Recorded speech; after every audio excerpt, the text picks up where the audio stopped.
we have another episode of Isa Learns! Woo, woo, The first. You clap! You clap! You clap! You clap!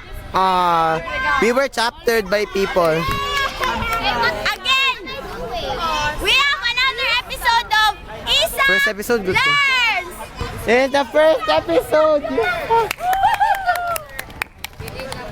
So now, we will go around the campus and find one person and ask what her most prominent problem is. So let's scan the area for any.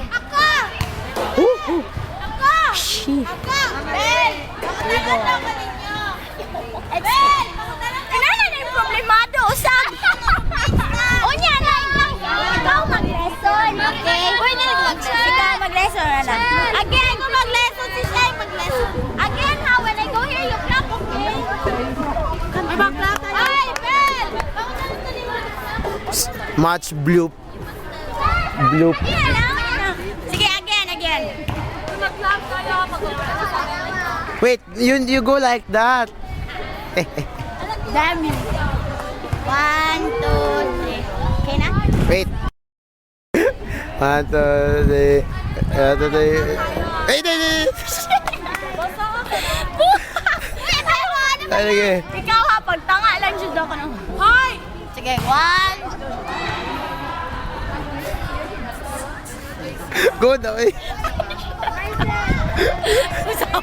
Last na lang ha. Ay, nabuwang na para wala. Diyan na, sige, go. Baba. Hello everyone! For another episode of Isa Learns! Yay! Today's episode is all about problems. So, for today, we will look for one person within the campus and ask him or her what his most prominent problem is. So, let's scan the area. Ikaw pala, kabalo ka pala. Oh, there.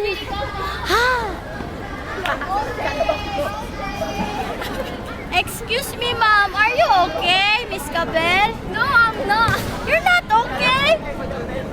Well, can we ask what your problem is? I am thinking about calculus. Oh, calculus. Indeed, it is a problem. So why is your calculus the problem? Because I can't understand the lessons, the asymptotes, the arc length, and the equation of a locus. Ah, I see. So you just don't understand the lesson? Yes. Well, don't worry, Miss Cabell. We will find people in the campus who also don't know what those are.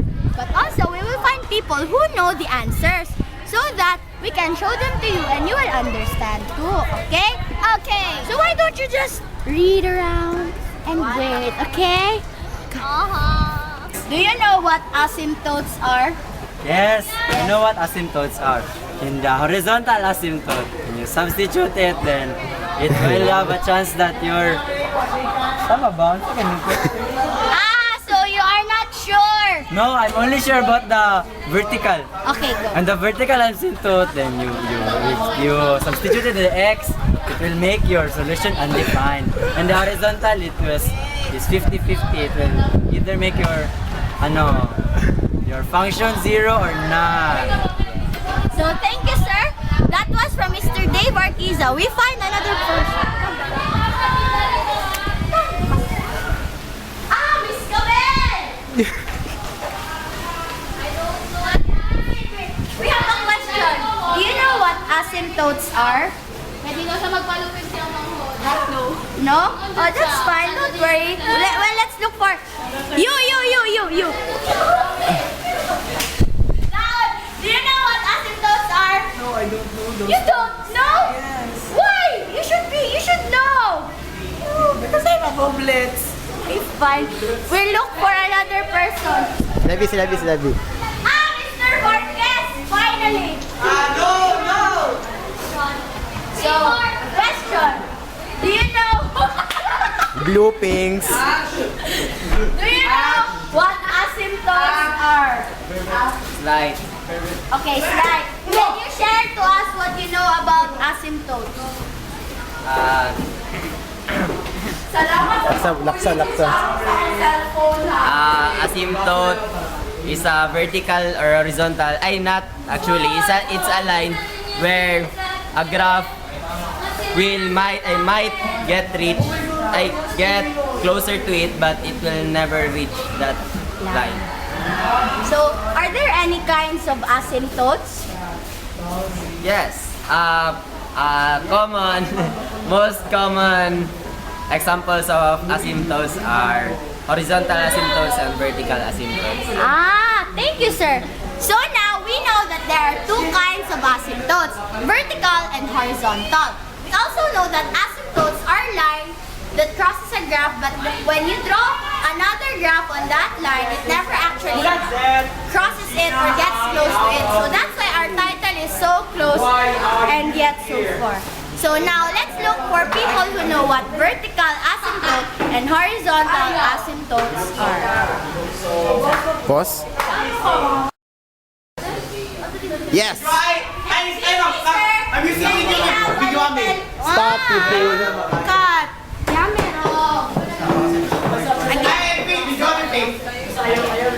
So stupid. 5, 4, How do you pause this shit? 1. Wait lang, balik. Wait lang, naglinaw ko. Excuse me, sir. Mr. Liza, he is currently playing chess. Cooperate, Can stay. I ask you a question? Sir, do you know what vertical asymptotes are? Vertical asymptotes are the lines in which the graph becomes undefined. Because it is like that, it is so relevant in the case of rational algebraic structures. Rational. Yes. So, Mr. Liza, what's correct? Vertical asymptotes are undefined. Let's look for another person. Si Johnny Boy. Miss Colin, we have a question. Do you know what horizontal asymptotes are? You don't know? You do not know? You study, okay? Okay, come. Let's look for XDDD. What do you... I don't know what is horizontal. Do you know what horizontal asymptotes are? No. No! Si John Ray, man. Si John Ray lagi ang bali. Miss Cabell, we're back. Have you studied? Not yet. Not yet? Oh, well, okay, we will be back. John, oh man, John Ray. 5 minutes. No, just look what she's doing to the cameraman. I'm walking on socks. Uy! Nakasocks lang ko ba? Can we ask you a question? Do you know what horizontal asymptotes are? No. Uy, ano yung poker tayo? Horizontal asymptotes. Unsa na? Don't cover your face. Ay, wanak ko. Sige, let's move on. He doesn't know. Oh my God. Let's move on. You let me walk. Let's move on. Yes. Why not? You know that it's taping, right? Oh my gosh. Hey, Mr. Oh my God, D1. Sir, do you know what horizontal asymptotes are? Asymptotes are horizontal asymptotes. They are broken lines. Yes, broken lines that the graph cannot pass. Yes, that it can be solved. No, it can be solved through. No. What? Horizontal dividing the Yes, that one. Then horizontal asymptotes can be solved through Sala eh. first you need to get the term with highest exponent, then you divide all the terms by the highest exponent, then make x 0. Thank you, sir. Now we know that vertical and horizontal asymptotes can be solved. They are not just simply lines, there are graphs. So let's try and solve it just by ourselves. How do you cut? Ay, stop na. Oh, stop na. Right.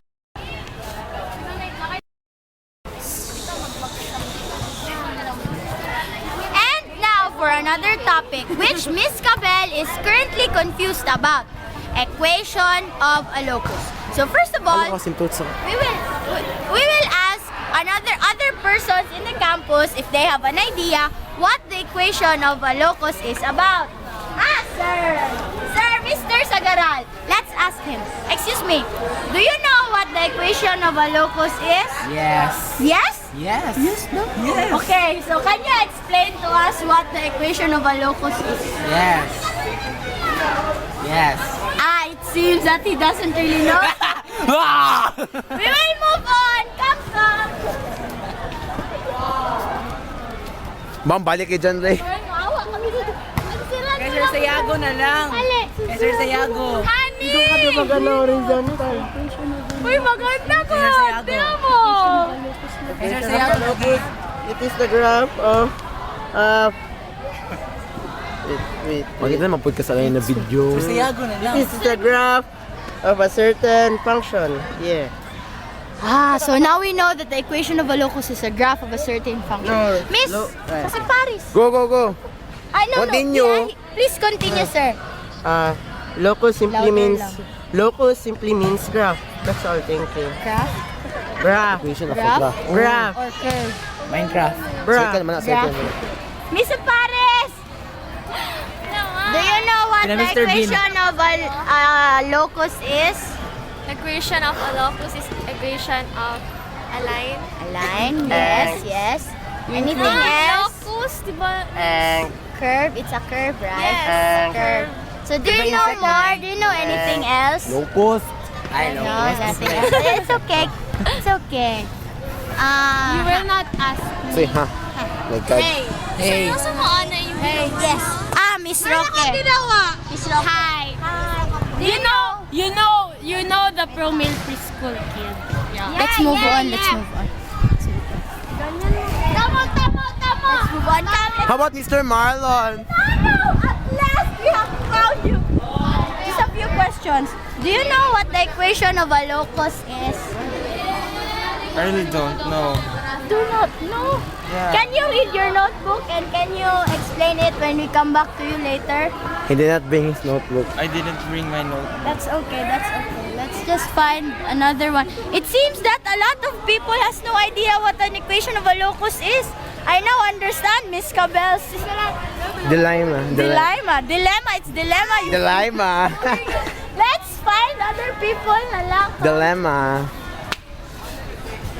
How about that guy, Levy? Raymond Blasek. Excuse me. How about him and later? Do you know what the equation of a locus is? Depends upon the... Wait a minute. It depends upon the problem. The problem. Thank you, sir. How about him? Mr. Durano. Wait, can you ask you a question? Do you know what the equation of a locus is? It's absolute value of A and B. I don't know. Absolute value? It seems that he is not sure, but let's see. Let's ask for more. Oh my God. How about go back to him? And then, do you know what the equation of a locus is? Wala, no. That guy is crazy. I don't know. We're back, Mr. Marquez. Now, our question is, do you know what an equation of a locus is?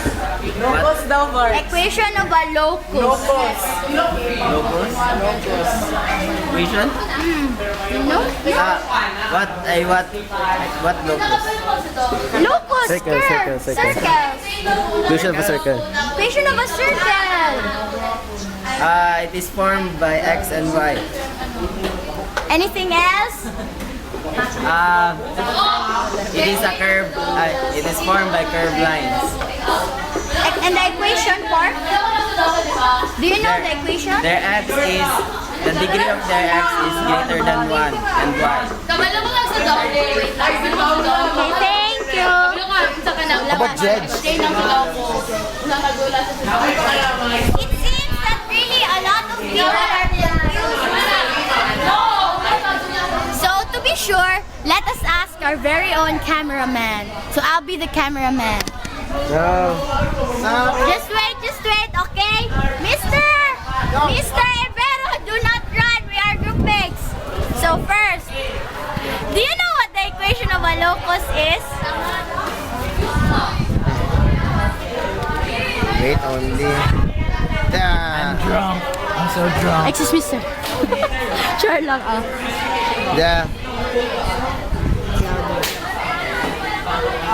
It seems he is reading his notes. Let's wait. The equation of locus is simply the equation needed to solve the circle. Yes. Is that all? Yes. Yes? From my understanding. So now, you can get the camera back. I didn't do anything. So, equation of a asymptotes, check. Equation of a locus, check. One more topic and we're done. We can really help Miss Cabell with her problems. So, we will try asking people if they know how to solve for the Try si arc Ronald. length. So, let's try. Let's try again. Do you know how to solve for the arc length? No, you do not know. How about you? Ask my mother. He said we asked his mother, but his mother is very far, so we asked classmates na. How about you? Do you know? You forgot. But that's okay. Let's go back to work. Let's Miss Penolier. Do you know how to solve the arc length? Yes, I think so. Oh my God! S is equal to R theta, right? Yes. Yeah. Can you say it again? S equals R radius theta. So it's very noisy. Now we know. So now we know that to solve for the arc length, the formula is S is equals to R or radius times theta. So, do we really get that equation? How about we ask people, right? Hi. You, sir. This guy and I just recently fought, so the question is, do you understand the equation S is equals to R theta? Is equals to R theta. Otherwise known as the how to solve the arc length. I don't remember. You do not remember? Yes. Yes, you do not remember. So let's look for another one. I remember. Miss Delayarte, how about you? Do you know arc length? No. No? No, it's okay. How about we ask sir? Sir, mag-explain? Do you know the formula? Do you understand the formula S is equals to R theta? Yeah. What is that? Arc length. Oh, very good, very good. Now, sir, what is arc length? The length of the arc. Ah, very smart, very cheeks. So let's look for another worthy answer. Thank you, sir. Who else? How about you, Mr. Cameraman? No, Do you I know? forgot. How about me? I am think now an know. artista. Hello, Mama. Hello, Papa. Bye! So as Miss Penoliar said, the formula of an arc length is S is equals to R theta, wherein S is the arc length, R is the radius of the radius of the circle, and theta is the given angle. So in order for us to really understand all of the topics we have tackled today, we will have Miss Andres teach us the formulas and show us some examples, okay? When I was a child, I used to play hula hoops. But one day, it broke.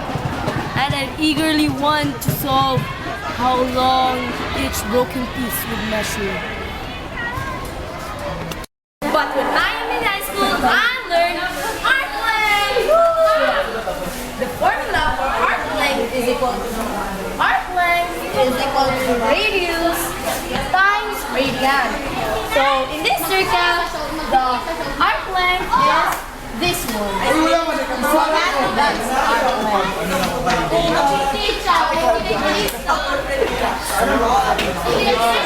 So the example, the given is the radius and central angle. What is the measure of the arc length of the circle whose radius is 100 and the central angle is 1/10 radian? Following the formula, S is equal to R radian. So the radius is 100 times 1/10. 1/10.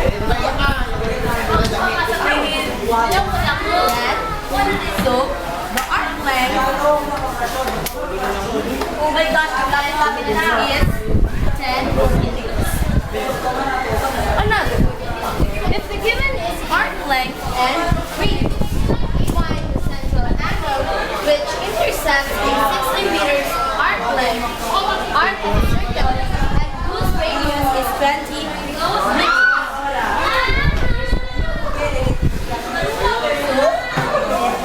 60 meters is equal to 20 radians. 3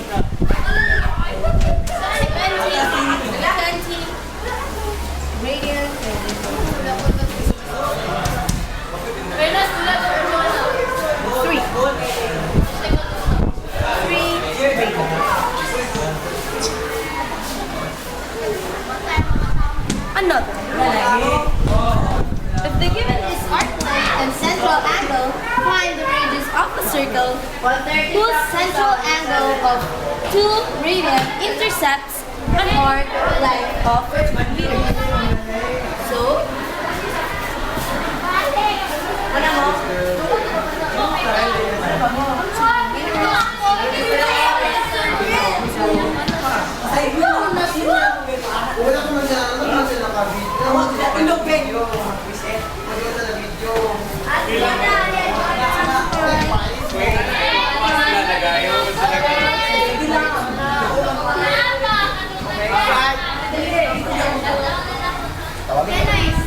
that's the answer. Hi everyone. I have something to share. I have a friend and I so crush him. We're friends, but I know that there's a boundary I cannot cross so that I can get near him. That's why my favorite math subject is asymptote. Okay, asymptotes. Asymptotes is a straight line that is said to be an asymptote if a curve approaches such line more and more closely, but it will never touch. Okay? To know if that equation has an asymptote, you y is equal to polynomial of x over polynomial of y. And this is an example of a graph of an asymptote. See, this line never touched this axis because there is an asymptote there. That is an example of asymptotes. This is a horizontal asymptote and this a vertical asymptote. A line can never cross there because that's an asymptote. That's a boundary. Okay? There you go. To know if your equation has an asymptote, you have to check this. Y is equal to polynomial of x over polynomial of x. Okay? So this is an example of a graph of an asymptote. See, this equation never touches the x-axis and the y-axis because there is an asymptote there. Yeah. The x and y axis. Okay. Hi guys, I'm back. And wait lang. Wala. Lalat. Go. Hi guys, I'm back. And I have an example for asymptotes. Okay, x squared y plus 2xy minus x minus 3y plus 3 is equal to 0. First, what we'll do is to check if there is an asymptote. Remember, y is equal to polynomial of x over polynomial of x. That means there is an asymptote. So,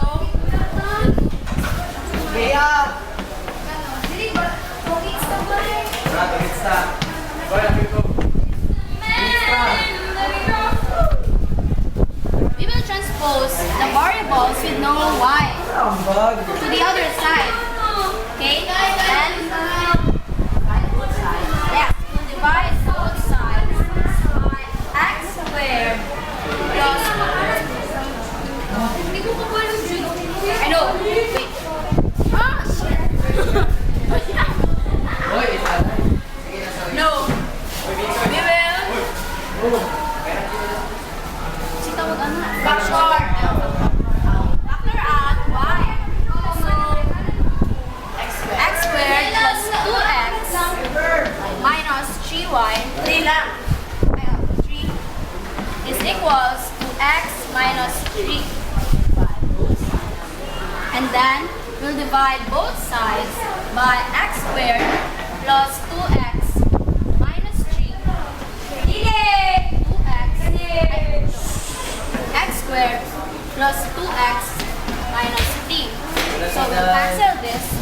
So now we know that this equation has an asymptote. Has.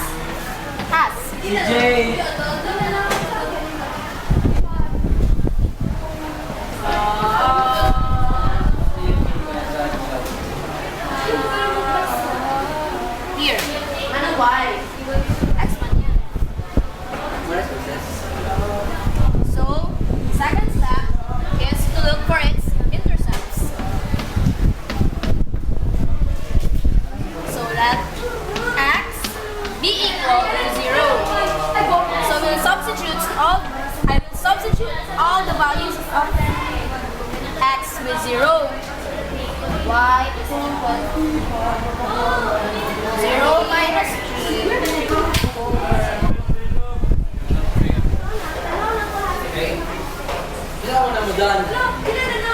0 squared plus 2 times 0 minus 3.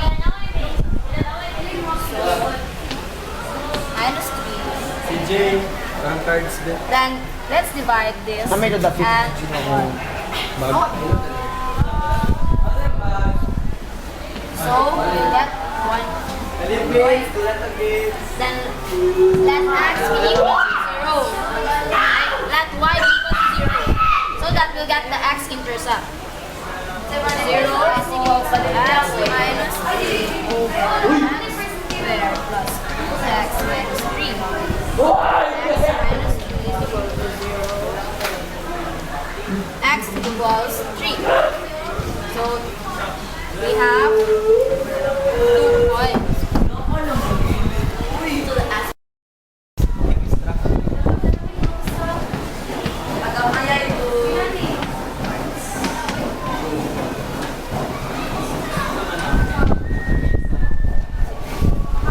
To get the horizontal asymptote, we will divide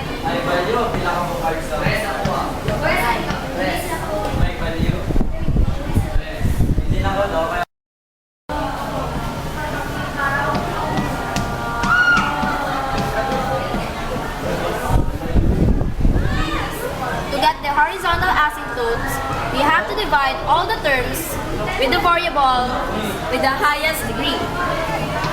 So x over x squared minus 3 over x squared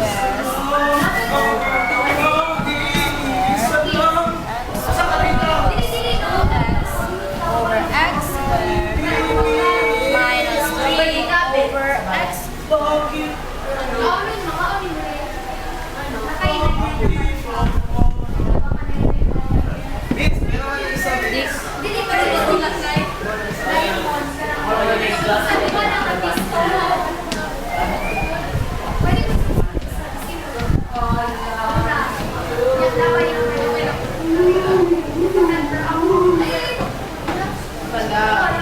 Since all of their denominators are have a variable, they will be transformed to 0.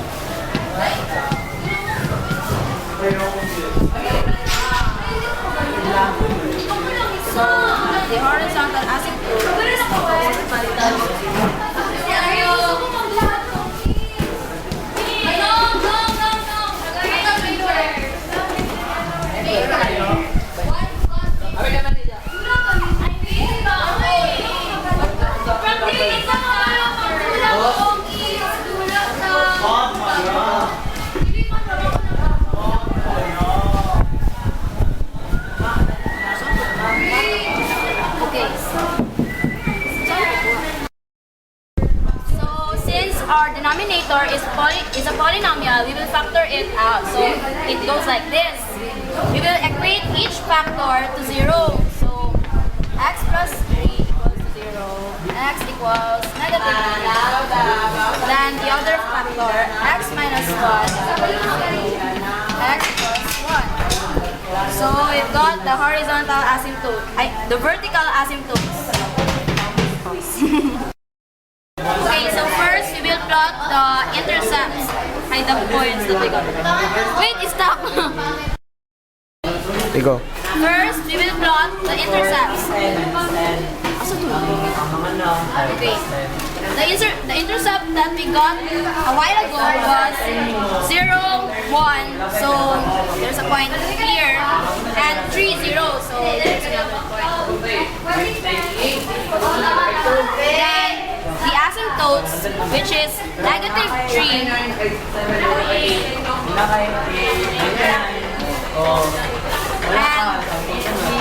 positive 1.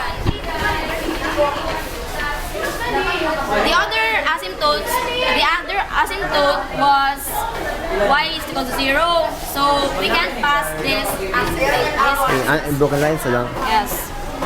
Here, we can pass this.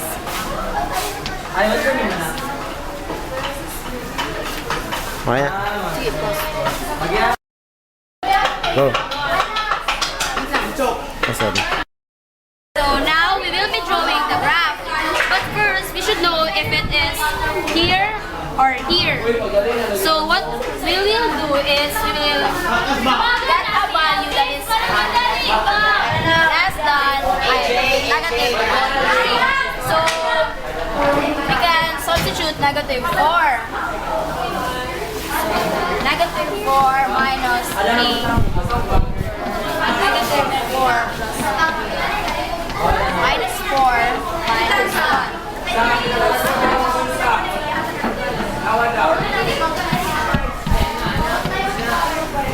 We don't need to really get the value of this. We only need the sign because we don't really need that. Okay. So, yes. So, here, negative.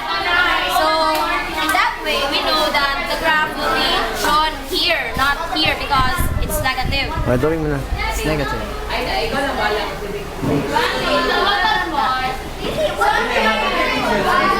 And then, the graph here, since it's in between two horizontal asymptotes,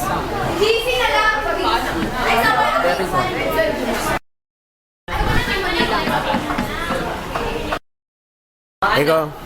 to know if the graph is positive or negative, we will do what we've done here. So, we'll get a value between the horizontal asymptotes, negative 3.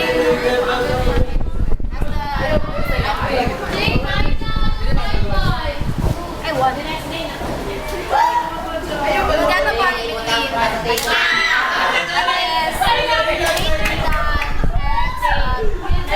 than 1.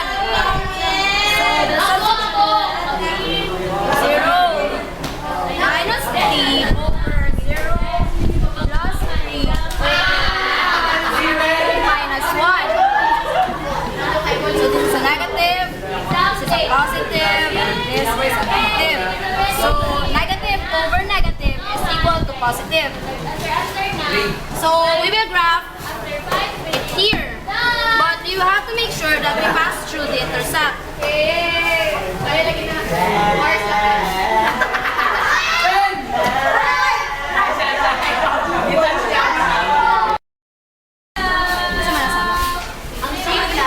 Abigail! Madali lang.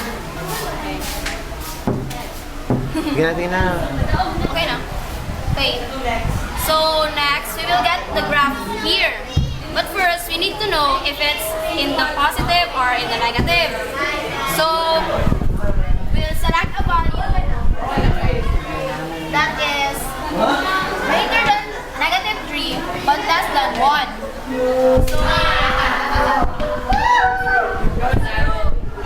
minus 3 over 0 plus 3, 0 minus 1.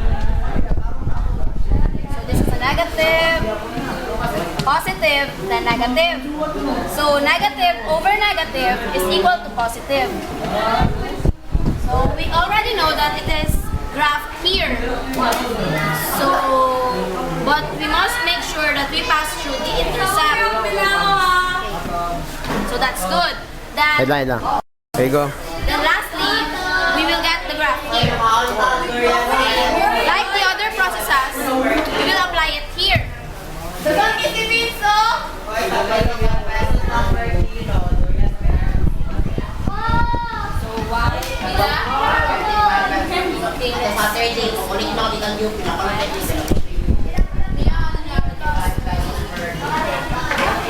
two minus 1. So negative over positive times positive. Negative over positive is equal to negative. So the graph is located here. You have to make sure that we don't pass the axis. Okay, that's all. Of being harassed by your college professor for not being able to find the equation of a locus, then I'm here to help you to find the equation of the locus. I'm going to give you this example. Find the equation of the circle having the points 5 and 2 and -1 and -3 as the ends of diameter. I've already prepared a graph just for you. So this is the graph. This is the circle with the ends of -1, -3, and 5 and 2. Now, you might be wondering, how will I solve that? But there's a very simple solution on how to solve it. First, you must make a line like that and appoint letters to it. A, B, and C. Since we don't know what point this is, then we're gonna put X and Y. Then we're gonna put a line here, there, and we all know that if you put a line there, this will be a right angle. Right triangle. A right triangle. Then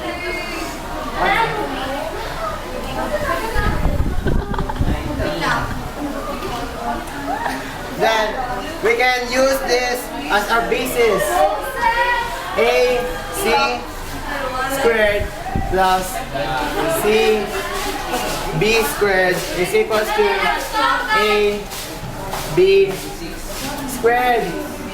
Since I already put values on it, this being A, B, and C, and this line. Oh no! This is C and this is B.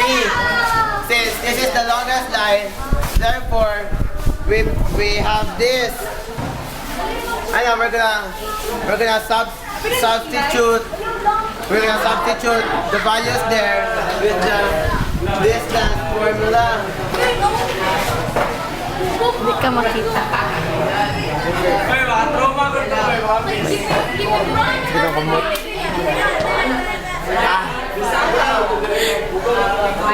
So therefore we can use this. Shut up.